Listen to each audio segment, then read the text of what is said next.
May namumuong tensyon sa mga probinsya ng Maguindanao dahil sa away politika ng ilang mga kilalang pamilya. Kaya naman nagtungo sa rehiyon si COMELEC Chairman George Garcia para maghanap ng solusyon. Narito ang agenda report ni Joash Malimban. Ang nakalatag lagi, bawat pahina ng Holy Quran, Alhamdulillah, Alhamdulillah, Alhamdulillah. Because peace is always the purpose of God Allah.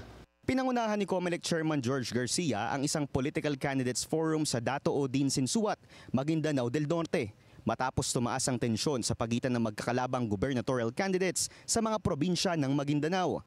Magkatunggali sa parliamentary election sina Governor Bay Maria Mangudadatu at former Talayan Mayor Ali Midtimbang sa Maguindanao del Sur.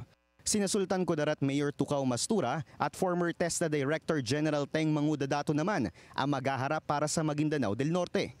Very impossible for us na magpapatayan kami kung walang nag-audyok sa amin na kami ay mag-away-away. Nitong March 16, naglabas ng isang statement ang Moro Islamic Liberation Front.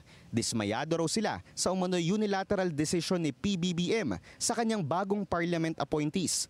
Kabilang riyan ng pag-a-appoint lamang ng 35 mula sa 41 na ini-endorse ng MILF at ang pagtatalaga kay Maguindanao del Norte Governor Abdul Rauf Makakua, isang miyembro ng Partido Federal ng Pilipinas bilang bagong interim chief minister ng BARM. Wala raw nangyaring konsultasyon hinggil dito. Kaya pangamba nila, baka hindi maging patas ang pagdala ng bagong BTA chief sa mga kandidato.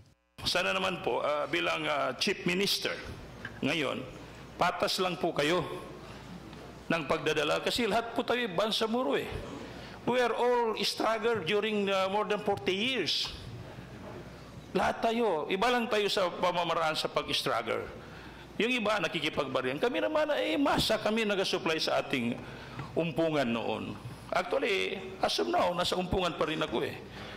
Kaya lang, ito lang po ang aking panawagan sa inyo po, kagalang-galang na Chief Minister. Yun lang po. Patas lang tayo. Tugon naman ni Makakua, magiging impartial siya sa kanyang mga magiging desisyon bilang interim chief ng rehiyon. Nauna na ring sinabi ng palasyo na bigyan ng tsansa ang liderato ni Makakua. Pero suhestyon ni Chairman Garcia, magkaroon ng isang central mechanism sa pagitan ng mga nag-aaway-away na pamilya sa eleksyon. Aniya, dapat sila-sila muna ang magresolba ng internal conflict bago pumasok ang PNP, AFP o di kaya'y COMELEC. Dagdag pa ni Garcia, alisin na dapat ang mga simbolo ng hidwaan, bangayan at gantihan mula sa magkabilang panig para maiwasan ang election-related violence. Kalimutan muna lahat. Of course, hindi yung mga namatayan. Justice should be served. But between the members of the family, kahit po sa pamilya, yung mga magkakapatid, nag-aaway talaga. Diyos ko, mas mabigat pa yung away pagka magkakapatid. Pero sa bandang huli, they always will find a commonality sa kanila. Iisa ang tatay, iisa ang nanay, iisa lang naman pala ang gusto sa buong probinsya ng Maguindanao, whether northern or southern, makapaglingkod. Ayon sa PNP, pinaghahandaan na ng law enforcement agencies ang pagtaas ng tensyon sa pagitan ng mga pamilyang tumatakbo sa rehiyon.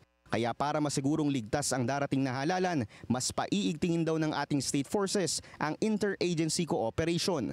Ang pagpapatupad ng COMELEC gun ban, ang paghahanda ng mga Special Electoral Board members mula sa hanay ng kapulisan, at pagpapalakas ng Revitalized Katok Initiative. Tinapos sa mga inimbitahang kandidato at ng pamahalaan na ginawang pupupulong sa pamamagitan ng isang peace covenant signing. Palatandaan daw ito na magiging mapayapa ang darating na BARM parliamentary election sa Oktubre at mababawasan ang pagdami ng mga poll-related violent incidents para sa national at local elections sa darating na Mayo. Para sa agenda, Joash Malimban, Billionaire News Channel.